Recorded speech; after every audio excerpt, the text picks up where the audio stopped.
कर्मचारी चयन आयोग का, जो कि तृतीय स्नातक स्तरीय संयुक्त प्रतियोगिता परीक्षा 2022 में होगा। उसका टेस्ट सीरीज विद डिस्कशन हम लोग 10 टेस्ट सीरीज कर चुके हैं। 11वां टेस्ट सीरीज का आज हम लोग डिस्कशन करेंगे। उसमें पहला क्वेश्चन क्या है? पहला है, गांधी ने निम्नलिखित में से किस पर बल दिया? तो गांधी जी ने बल किस पर दिया? राजनीतिक, आध्यात्मिक, राजनीति, धार्मिकरण या राजनीतिक विकेंद्रीकरण या उपयुक्त सभी? तो इसका होगा उपयुक्त सभी।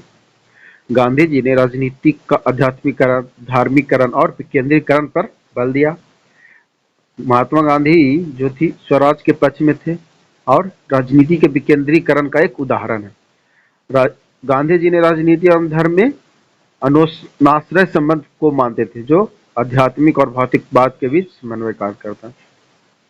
गांधी जी 23 नवंबर 1919 को दिल्ली में हुए अखिल भारतीय खिलाफत आंदोलन के प्रथम अधिवेशन में अध्यक्षता की। और गांधी के सर्वप्रिय भजन क्या था? वैष्णव जन को तेने कहिए की रचना नरसिंह मेहता ने की थी।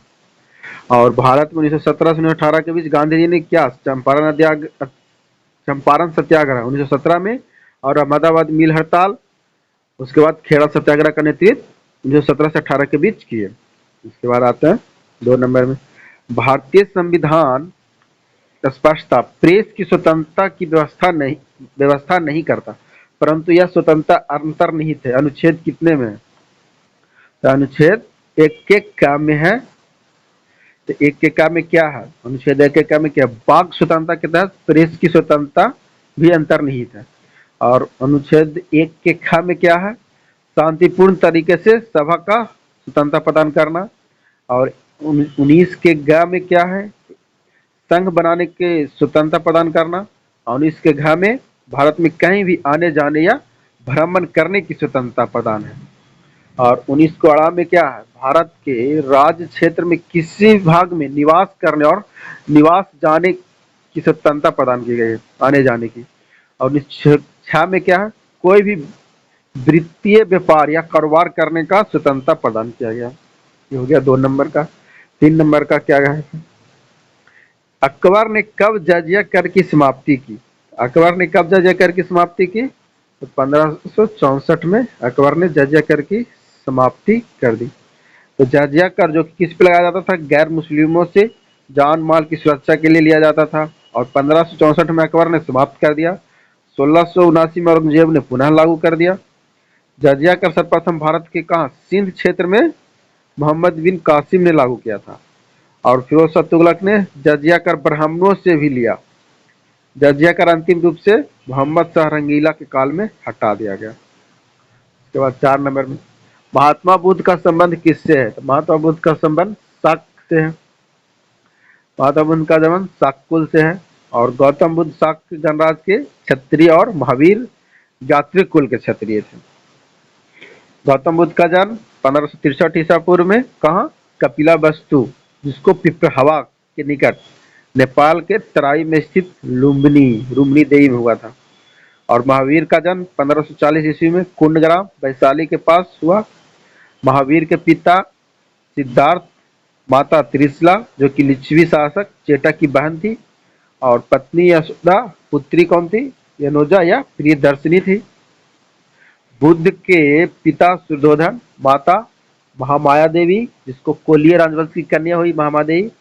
मौसी कौन थी? प्रजापति गौतमी, पत्नी यशोधरा एवं पुत्र राहुल था। इसके बाद आते हैं 5 नंबर में, हिस्टोरिका के लेखक। तो हिस्टोरिका के लेखक कौन है? हेरोडेटस, जो कि बी नंबर में है। तो इतिहास के जनक कौन है? हेरोडेटस। हिस्टोरिका नामक पुस्तक लिखी और मेगास्थनीज ने इंडिका को लिखी, जो कि मौर्य काल से संबंधित है। Indica, Megasthenes, Periplus of the Erythraean Sea, इसका लेखक अज्ञात है। जियोग्राफी के टॉलमी और नेचुरल हिस्ट्री के प्लिनी ने लिखा। 6 नंबर में आते हैं, सल्तनत काल में किस भाषा को राजभाषा का दर्जा दिया गया? सल्तनत काल में किस भाषा को राजभाषा का दर्जा? फारसी, पर्शियन भाषा को। सल्तनत काल में फारसी भाषा को राजभाषा का दर्जा दिया गया। और क्या है? तो सल्तनत काल में, मुगल काल में सरकारी भाषा जो की थी फारसी थी। ये लोग तुर्की मुसलमान थे। उसके बाद है कुछ मिलान, पढ़ लेते हैं लेखक लेखिका। फतवा ए जहांदारी बरनी लेखक है। तारीख फिरोज शाही, ये भी बरनी ने लिखा। तारीख फिरोज शाही, इसका शम्स ए सिराज अफीक ने, और फुतूहात ए फिरोज शाही, फिरोज शाह तुगलक ने लिखा। 6 नंबर का हो गया। अब 7 नंबर में ईरानी पद्धति सिजदा की शुरुआत की। तो ईरानी पद्धति सिजदा की शुरुआत किसने की? बलबन ने, जो कि ये नंबर में है, बलबन। बलबन ने ईरानी पद्धति सिजदा एवं पबोस का शुरुआत किया, जिसके तहत क्या? दरबार में सिर झुकाकर आना एवं घुटने के बल बैठकर सुल्तान के चरण चूमना, ये अनिवार्य कर दिया। किसने किया? बलबन ने। मोहम्मद बिन तुगलक ने सांकेतिक सिक्का चलाया। रजिया, जो कि पहली मुस्लिम शासिका थी। इल्तुतमिश प्रथम शासक था जिसने शुद्ध अरबी पद्धति पर आधारित टंकी एवं जीतल सिक्के चलाए। सल्तनत कालीन शासक मुबारक खिलजी ने खलीफा की सत्ता को स्वीकारने से इनकार कर दिया और स्वयं खलीफा घोषित कर दिया। दिल्ली सल्तनत का विस्तार अपने चरमोत्कर्ष पर था, मोहम्मद बिन तुगलक के समय में था। इसके बाद 8 नंबर में क्या है? भारतीय राष्ट्रीय कांग्रेस के किस अधिवेशन की अध्यक्षता सुभाष चंद्र बोस ने की? तो हरिपुरा अधिवेशन की अध्यक्षता सुभाष चंद्र बोस ने की। हरिपुरा 1938 में और त्रिपुरी 1939 में सुभाष चंद्र बोस ने किया। नागपुर 1891 में पी आनंद चार्लू ने किया। लाहौर 1929 अधिवेशन जवाहरलाल नेहरू ने किया।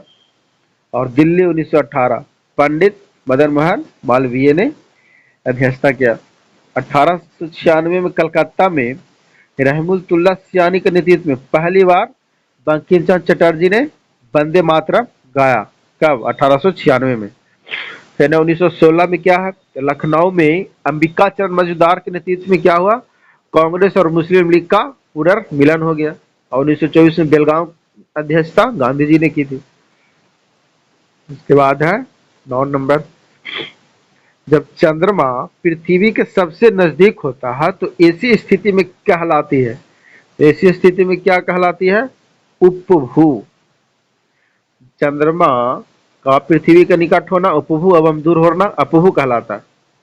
पृथ्वी जिस अक्ष पर घूमते हुए अपने कक्ष के तल का 66.5 डिग्री का कोण बनाता है और पृथ्वी का लंबवत रेखा 23.5 डिग्री झुकी रहती है। पृथ्वी की घूर्णन गति के कारण दिन रात होता है और पृथ्वी के परिक्रमण गति के कारण मौसम में परिवर्तन। और क्या है इसमें?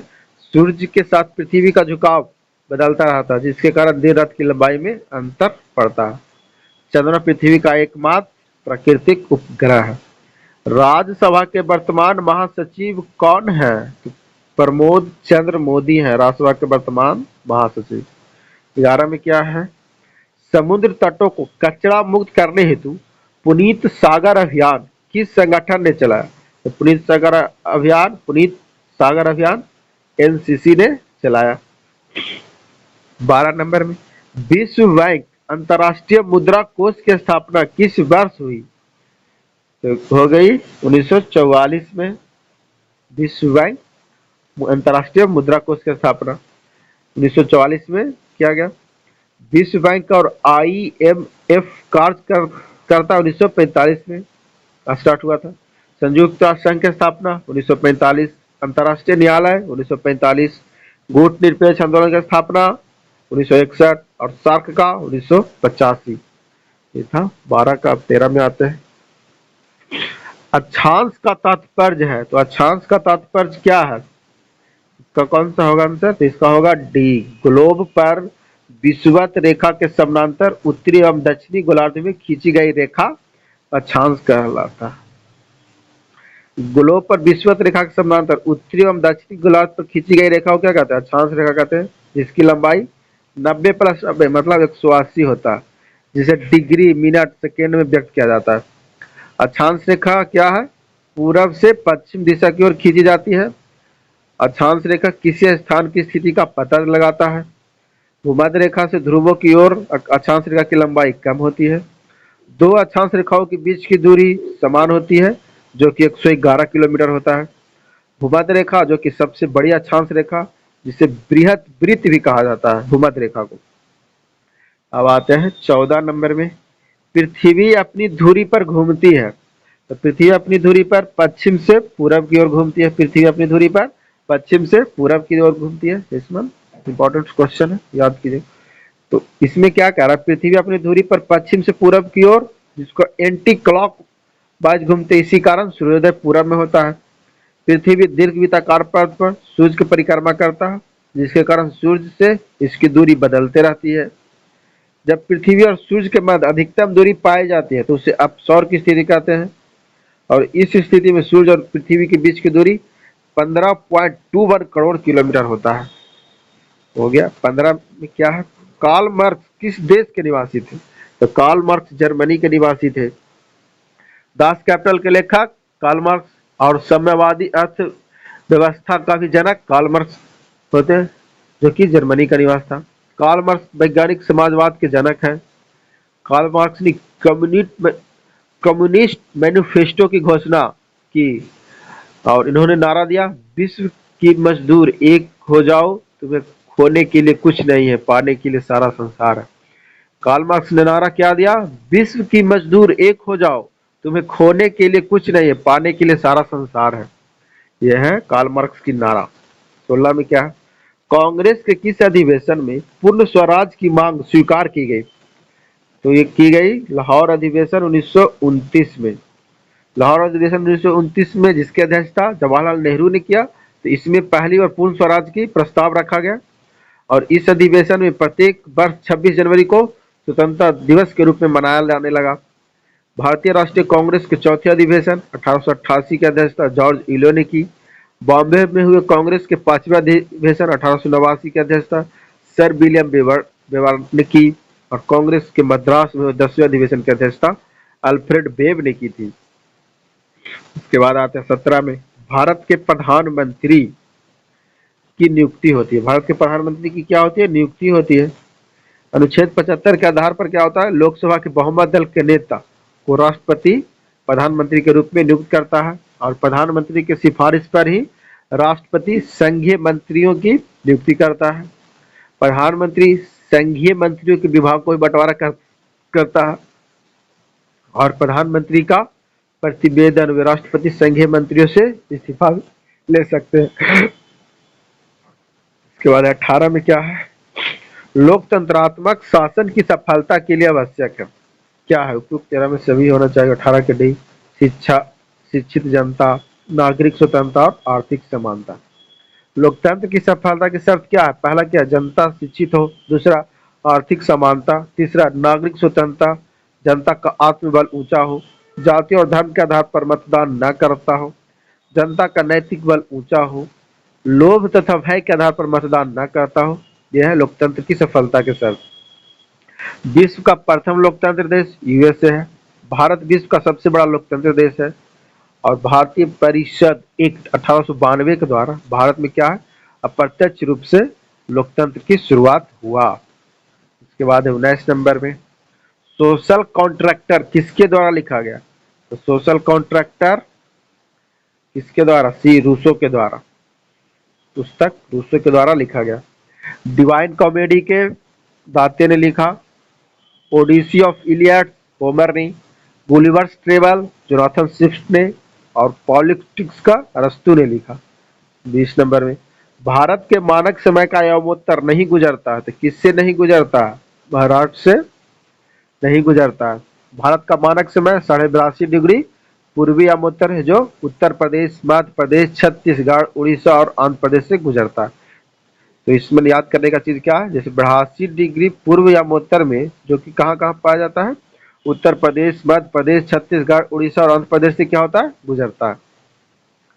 भारत का मानक यमोत्तर 82.5 डिग्री पूर्वी यमोत्तर, जो कि इलाहाबाद के नैनीताल नैनी से गुजरता है। और भारत के पूर्वी क्षेत्र और पश्चिमी क्षेत्र में सूर्योदय तथा सूर्यास्त के बीच 2 घंटे का अंतर होता है। अब 21 में आते हैं, निम्नलिखित में से किस स्थान पर सबसे कम वार्षिक वर्षा होती है? तो वार्षिक वर्षा सबसे कम लेह लद्दाख वृष्टि छाया क्षेत्र में पड़ता है। भूमध्यसागरीय क्षेत्र में उत्पन्न विक्षोभ के कारण उत्तर भारत में हल्की वर्षा होती है, साथ ही कश्मीर और हिमालय में भारी हिमपात होता है। और क्या उत्तर पूर्वी मानसून के कारण शीत ऋतु में तमिलनाडु के कोरबंदर तट पर भी वर्षा होती है।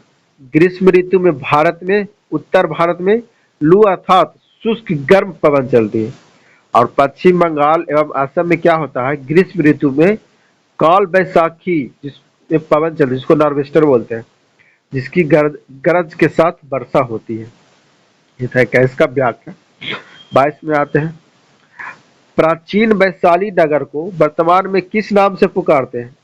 इसको पुकारते हैं हाजीपुर के नाम से। प्राचीन वैशाली नगर जो कि वर्तमान में किस नाम से पुकारते हैं? हाजीपुर।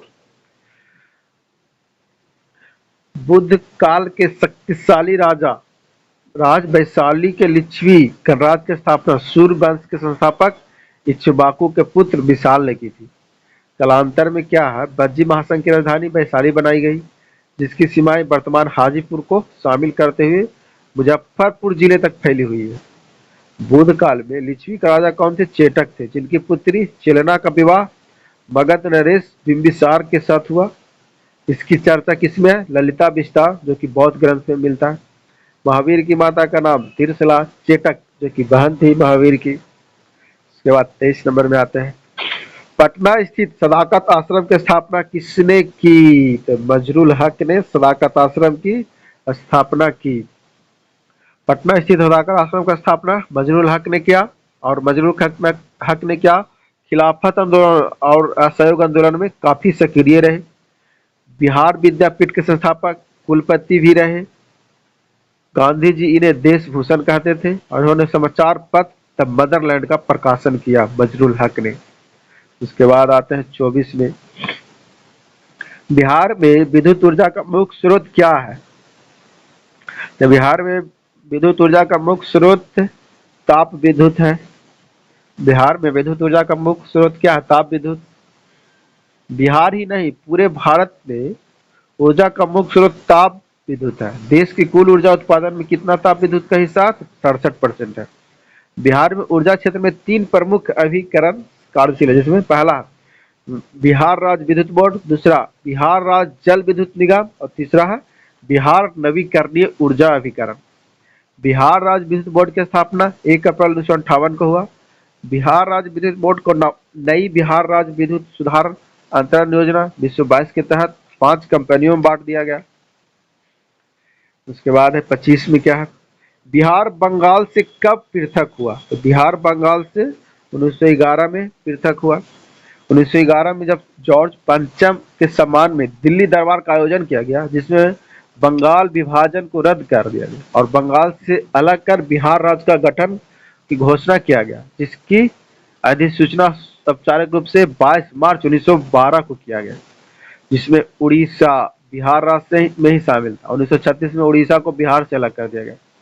बिहार और उड़ीसा के क्षेत्र को बंगाल प्रेसिडेंसी पृथक करने की घोषणा वायसराय लॉर्ड हार्डिंग द्वितीय काल में हुआ। और क्या है, बिहार को पृथक राज्य बनाने की मुहिम का नेतृत्व डॉक्टर सच्चिदानंद सिन्हा और महेश नारायण ने किया था। ये था 25 नंबर। 26 में आते हैं। मृदा संरक्षण वह प्रक्रम है जिसमें मृदा संरक्षण क्या प्रक्रम है? यह मृदा को नुकसान से सुरक्षित करता है। यह मृदा को अपरदन होने से बचाने के लिए मृदा संरक्षण की आवश्यकता है। अपरदन क्रिया के फलस्वरूप मृदा की उत्पादकता में कमी आती है। मृदा के अध्ययन को पेडोलॉजी कहते हैं। देश में मृदा अपरदन एवं उसके दुष्परिणामों पर नियंत्रण हेतु 1953 में क्या बनाया गया? केंद्रीय मृदा संरक्षण बोर्ड का गठन किया गया। मरुस्थल की समस्या के अध्ययन के लिए जोधपुर में central arid zone research institute की स्थापना की गई। उसके बाद 27 में है, टेरा रोसा का प्रारूपिक विकास उस भूभाग में होता है जिसमें क्या होता है? चूना पत्थर होता है। चूना पत्थर वाले क्षेत्र में क्या होता है? टेरा रोसा का विकास होता है। ग्रेनाइट अग्नेय चट्टान होता है। बलुआ पत्थर अपसादी चट्टान। चूना पत्थर से मार्बल का निर्माण, बलुआ पत्थर से क्वार्टरजाइट का निर्माण और साइनाइट जो कि अग्नेय चट्टान है जिसमें साइनाइट नीस का निर्माण होता है। उसके बाद 28 में है, अवसादी शैलों के लिए निम्नलिखित में से कौन सा कथन सत्य है? तो अवसादी शैलों में से कौन सा कथन सत्य है? ये शैल स्तरों से निपेक्षित होते हैं, मतलब सी में क्या एसाइल स्तरों से निक्षेपित होते हैं। अवसादी शैल का निर्माण करोड़ों वर्षों में निक्षेपण से होता है, जो परतदार चट्टान होता है। यह कोल एवं जैविक चट्टान होता है। पृथ्वी की सतह को कठोर भाग को क्या कहते हैं? चट्टान कहते हैं, जिसका उत्पत्ति का आधार तीन प्रकार होता है: अग्नेय चट्टान, अवसादी और कयात्री चट्टान। अग्नेय चट्टान में क्या होता है? मैग्मा तथा लावा के जमने से बनता है, जैसे ग्रेनाइट, बेसाल्ट, पेग्मेटाइट, डायोराइट और क्रेबो आदि होता है अग्नेय में। अवसादी चट्टान का उदाहरण क्या है? बलुआ पत्थर, चूना पत्थर, स्लेट, कांग्लोमेरेट, नमक की चट्टान एवं चेलखड़ी आदि। और कयांत्रिक चट्टान का उदाहरण है सिस्ट, फाइलाइट आदि। उसके बाद है 29 में, भारतीय मानसून मौसमी विस्थापन से इंगित है, जिसका कारण क्या है? स्थल तथा समुद्र का विभेदी तापन। भारत की जलवायु मानसून जो कि सागर व स्थल क्षेत्र के तापांतर के कारण निर्मित होता है। इसका निर्माण हिंद महासागर में होता है। भारत की जलवायु कैसे? उष्ण कटिबंधीय मानसूनी जलवायु है। भारत में मौसम संबंधी सेवा 1875 में आरंभ की गई। भारत की प्रायद्वीपीय आकृति के कारण दक्षिण पश्चिम के मानसून दो शाखाओं में विभाजित होता है, जो अरब सागर की शाखा और बंगाल की खाड़ी की शाखा। अरब सागर शाखा सबसे पहले केरल राज्य में जून के पहले सप्ताह में प्रारंभ होता है। 30 में क्या है? भारत की मुख्य भूमि का तट रेखा। तो भारत की मुख्य भूमि का तट रेखा इसका होगा बी नंबर 6100 किलोमीटर है। भारत की तटरेखा की लंबाई 6100 किलोमीटर और द्वीप समूहों सहित कुल लंबाई 7516.6 किलोमीटर। भारत की जल एवं स्थल सीमा से तीन देश संबंध रखते हैं: बांग्लादेश, म्यांमार और पाकिस्तान। भारत की केवल स्थल सीमा चार देश से लगे हैं, जिसमें चीन, नेपाल, भूटान और अफगानिस्तान है। भारत की जलीय समुद्र सीमा सात पड़ोसी देश हैं: पाकिस्तान, बांग्लादेश, म्यांमार, इंडोनेशिया, श्रीलंका और मालदीव। अब भारतीय उपमहाद्वीप में सम्मिलित देश भारत, पाकिस्तान, नेपाल, भूटान और बांग्लादेश था। ये था 30 नंबर। 31 नंबर में, नकदी फसल सम्मिलित नहीं है। नकदी फसल किसमें सम्मिलित नहीं है? गेहूं, जो कि नकदी फसल के रूप में नहीं है। गेहूं रबी फसल का उदाहरण है, शेष तीनों नकदी फसल का है। भारत का दूसरा सबसे बड़ा उत्पादक देश, भारत में चाय का दूसरा सबसे बड़ा उत्पादक देश है और सबसे बड़ा चाय का उपभोक्ता भारत है। चीन के बाद चाय उत्पादन में दूसरे स्थान पर भारत का है। भारत में चावल सबसे ज्यादा, जो कि पश्चिम बंगाल, दाल मध्य प्रदेश, चाय असम में और गेहूं उत्तर प्रदेश में होता है। भारत कुल खाद्यान्न के उत्पादन में उत्तर प्रदेश का स्थान प्रथम है। भारत में कुल दलहन उत्पादन में मध्य प्रदेश का स्थान प्रथम है। उसके बाद है 32 में, फिनलैंड की संसद कहलाती है। तो फिनलैंड की संसद क्या कहलाती है? संसद ही कहलाती है, और क्या। फिनलैंड की संसद को संसद ही कहते हैं। और कुछ और संसद के नाम क्या क्या है? जैसे भारत, सिंगापुर और श्रीलंका के संसद के नाम संसद बोलते हैं।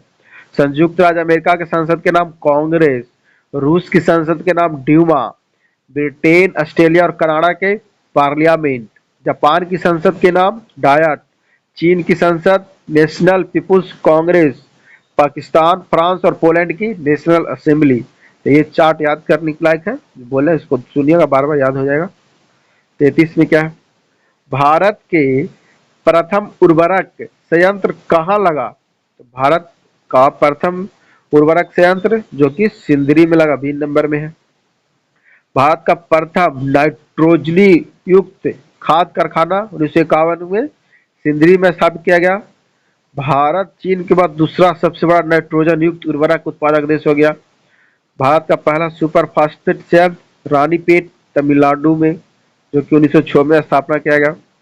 भारत में नाइट्रोजन उर्वरक बनाने वाली इकाइयां कच्चे माल के रूप में मुख्य रूप से नेफ्ता का प्रयोग करता है। उसके बाद है 34 में, साफ रातें बादलों वाली रातों की अपेक्षा अधिक ठंडी होती है। यह है विकिरण के कारण। साफ रातें बादलों वाली रातों की अपेक्षा अधिक ठंडी विकिरण कारण होता है। सूरज साफ रात में वायुमंडल के द्वारा परिवर्तित कर दिया जाता है। पृथ्वी के तापमान में वृद्धि का एक मुख्य कारण क्या है? ग्रीन हाउस प्रभाव। इसी घटना को वैश्विक तापन कहते हैं। ग्रीन हाउस प्रभाव के लिए जिम्मेदार कौन है? कौन गैस है? Carbon dioxide, methane, nitrogen oxide F HFC तथा सल्फर हेक्साक्लोराइड। प्रोटोकॉल 1997 में का संबंध ग्रीन हाउस गैस से उत्सर्जन की कटौती से है। उसके बाद है 35 में, निम्नलिखित में युग्मों का मिलान सही है, तो कौन सा सही है? 35 का, भूमध्य रेखा छेद गरज के साथ वर्षा मध्याह्न में होता है, ये सही है। भूमध्य रेखीय क्षेत्र में प्रत्येक दिन मध्याह्न के बाद गरज के साथ मूसलाधार वर्षा होता है। मानसून क्षेत्र का 90% वर्षा ऋतु के 3 माह में होता है। मरुस्थलीय क्षेत्र में वर्षा बहुत कम होती है। विषुवत क्षेत्र में संवहनीय वर्षा होती है और विषुवत प्रदेश में उच्च तापमान और अधिक वर्षा होती है। विषुवत प्रदेश में सर्वाधिक जैव विविधता पाई जाती है। इन प्रदेशों की लकड़ी मजबूत होती है, जिसे इमारती लकड़ी कहते हैं। उसके बाद आते हैं 36 में, भारतीय संविधान को अपनाया गया था। भारतीय संविधान को अपनाया गया था तो ये संवैधानिक सभा के द्वारा। भारतीय संविधान का निर्माण संविधान सभा के द्वारा किया गया, जो 26 नवंबर 1949 को संविधान सभा ने इसे अपनाया। भारत में संविधान सभा का गठन कैबिनेट मिशन की अनुशंसा पर किया गया। संविधान सभा के सदस्यों का चुनाव अप्रत्यक्ष रूप से किया गया। उसके बाद आते 37 में, भारतीय नागरिकों के मौलिक अधिकारों का वर्णन है, तो ये है संविधान के अनुच्छेद 12 से 35 तक में क्या है? मौलिक अधिकारों के वर्णन है। मौलिक अधिकार का संविधान के मैग्ना कार्टा कहा जाता है। मौलिक अधिकार का संविधान भाग 3 में है, जो कि अनुच्छेद 12 से 35 है और इसको 6 भागों में बांटा गया। पहला क्या है? समानता का अधिकार, अनुच्छेद 14 से 18। दूसरा में है स्वतंत्रता का अधिकार, अनुच्छेद 19 से 22। तीसरा में है शोषण के विरुद्ध अधिकार, अनुच्छेद 23 से 24। चौथा में धार्मिक स्वतंत्रता का अधिकार, अनुच्छेद 25 से 28। शिक्षा एवं पांचवा में क्या है? शिक्षा एवं संस्कृति का अधिकार, अनुच्छेद 29 से 30। और लास्ट है जो कि संवैधानिक उपचार का अधिकार, अनुच्छेद 32। ये इंपॉर्टेंट है, इस बार याद करने लायक है, घट जाइए। और 30 नंबर में क्या है? न्यायिक पुनरावलोकन का अर्थ यह है कि सर्वोच्च न्यायालय, तो सर्वोच्च न्यायालय क्या चाहता है? अपने निर्णय के समालोचन कर सकता है। सी नंबर में है न्यायिक पुनरावलोकन का अर्थ अपने निर्णय की समालोचना कर सकता है। अनुच्छेद 13 और अनुच्छेद 137 के आधार पर सर्वोच्च न्यायालय को न्यायिक पुनरावलोकन का अधिकार है, जिसके तहत यह संविधान के मूल भावना से असंगत कानून को रद्द करता है। अनुच्छेद 124 के 4 में क्या है? उच्चतम न्यायालय से किसी न्यायाधीश को पद से हटाने की अनुमति। अनुच्छेद 125 में क्या है? उच्चतम न्यायालय के न्यायाधीशों को वेतन, भत्ते और विशेषाधिकार, पेंशन आदि संबंधित प्रावधान। और अनुच्छेद 126 में क्या है? उच्चतम न्यायालय में कार्यकारी मुख्य न्यायाधीश की नियुक्ति संबंधी प्रावधान की चर्चा। 39 में क्या है? भारत में प्रजातंत्र इस तथ्य पर आधारित है कि भारत में प्रजातंत्र किस तथ्य पर आधारित है? जनता को सरकार को चुनने तथा बदलने का अधिकार प्राप्त है। ये था 39 में। भारत में प्रजातंत्र सफलता के लिए 1950 में एक चुनाव आयोग का गठन किया गया। प्रारंभ में यह सदस्य वाला निकाय था। 1989 में एक मुख्य चुनाव आयुक्त के अलावा चुनाव आयुक्तों की नियुक्ति की जाने लगी, परंतु 1990 में यह व्यवस्था समाप्त कर दी गई। वर्ष 1993 में पुनः 2 निर्वाचन आयुक्तों की नियुक्ति होने लगी। 40 नंबर में क्या है? सिंधु सभ्यता निम्नलिखित में से किस युग में पड़ती है? तो सिंधु सभ्यता आदि ऐतिहासिक काल में पढ़ते। इतिहास का वह काल जिससे लिखित स्रोत तो उपलब्ध है लेकिन पढ़ा नहीं जा सकता, जिसका उदाहरण हड़प्पा सभ्यता, उसे अर्ध ऐतिहासिक काल की श्रेणी में रखा गया। जिस काल में अध्ययन के लिए लिखित स्रोत नहीं हो उसे प्राग ऐतिहासिक काल कहते हैं, और जिस काल के अध्ययन के लिए लिखित स्रोत है उसे प्रमाणित के साथ लिया गया उसे ऐतिहासिक काल कहते हैं। इतिहास के जानने के दो स्रोत है, एक है पुरातात्विक स्रोत, एक साहित्यिक स्रोत। पुरातात्विक स्रोत हर काल में उपलब्ध होते हैं। 41 में गायत्री मंत्र किस पुस्तक में मिलता है? तो गायत्री मंत्र ऋग्वेद में मिलता है। विश्वामित्र के द्वारा रचित गायत्री मंत्र ऋग्वेद के तृतीय मंडल से लिया गया, जो कि देवी सविता को समर्पित है। ऋग्वेद में कुल 10 मंडल, दूसरे से 7वें मंडल को सबसे प्राचीनतम माना जाता है। 7वां मंडल वरुण को समर्पित, 9वां मंडल सोम देवता को समर्पित, 10वां मंडल पुरुष सूक्त के 4 वर्णों का वर्णन, जिसमें ब्राह्मण, क्षत्रिय, वैश्य और शूद्र की चर्चा किया गया। उसके बाद 42 में किस शासक वंश ने मंदिरों एवं ब्राह्मणों को सबसे अधिक ग्राम अनुदान में दिए? ये होगा गुप्त वंश ने। ब्राह्मणों को भूमि दान देने का प्रथा सर्वप्रथम सातवाहन काल में प्रारंभ हुआ, जबकि सर्वाधिक भूमि दान ब्राह्मण को एवं मंदिर को गुप्त काल में दिया गया। पाल वंश ने बौद्ध धर्म का प्राश्रय दिया। राष्ट्रकूट काल में इलोरा तथा कैलाश मंदिर का निर्माण हुआ। गुप्त काल में हिंदू धर्म अपने चरम अवस्था पर पहुंच गया और गुप्त वंश में के शासक वैष्णव को अधिक बढ़ावा दिया। गुप्त काल में विकेंद्रीकरण की प्रक्रिया प्रारंभ हो गई और भूमि दान की प्रथा प्रथम शताब्दी ईसा पूर्व सन में प्रारंभ हुआ। 43 में किस सुल्तान के काल में खालसा भूमि अधिक पैमाने में विकसित हुई? तो ये हो गई अलाउद्दीन खिलजी के काल में। अलाउद्दीन खिलजी के काल में खालसा भूमि अधिक पैमाने में विकसित हुई। अलाउद्दीन खिलजी ने राजस्व नीति के तहत सैनिकों एवं अमीरों को दी गई जागीर भूमि को सरकारी अर्थात खालसा भूमि बदल दिया। अलाउद्दीन खिलजी निरंकुश राजतंत्र में विश्वास करता था। उसने व्यक्ति की योग्यता पर बल दिया। उसके बाद है 44। सल्तनत काल के सिक्के टंका, ससगनी एवं जीतल किन किन धातुओं के बने थे? ये थे चांदी, चांदी और तांबा। सिक्के टंका, ससगनी और जीतल किन किन धातुओं के थे? चांदी, चांदी और तांबा के बने थे। इल्तुतमिश ने टांका चांदी का, जीतल तांबा का एवं फिरोज शाह तुगलक ने सहगनी चांदी का सिक्का चलाया। सल्तनत काल में मोहम्मद बिन तुगलक का सांकेतिक सिक्कों का प्रचलन करवाया गया।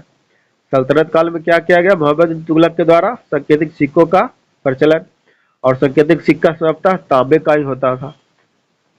45 में पानीपत के युद्ध में बाबर की जीत का मुख्य कारण क्या था?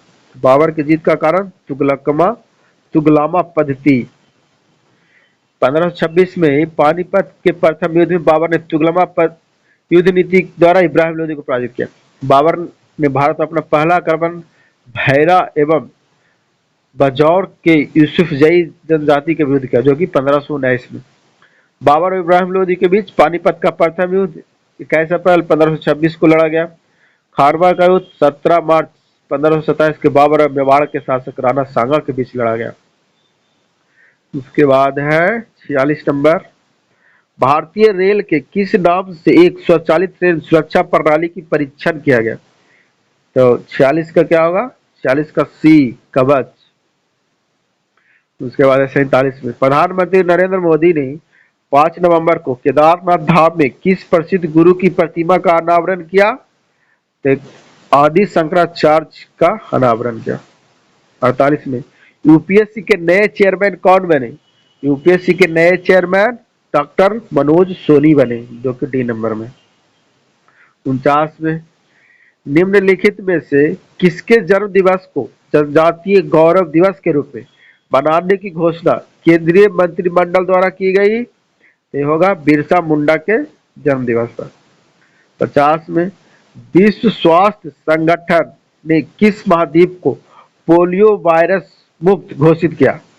तो किसे घोषित किया? अफ्रीका को पोलियो वायरस मुक्त किया। विश्व स्वास्थ्य संगठन ने अफ्रीका महाद्वीप को क्या किया? पोलियो वायरस मुक्त घोषित किया। नाइजीरिया पोलियो मुक्त देश होने के साथ साथ अफ्रीका महादेश पोलियो मुक्त देश हो गया और अंतर्राष्ट्रीय पोलियो दिवस 24 अक्टूबर को मनाया जाता है। वीडियो अच्छी लगी तो लाइक करें, चैनल को सब्सक्राइब करें और वीडियो को अपने दोस्तों को भी शेयर करें।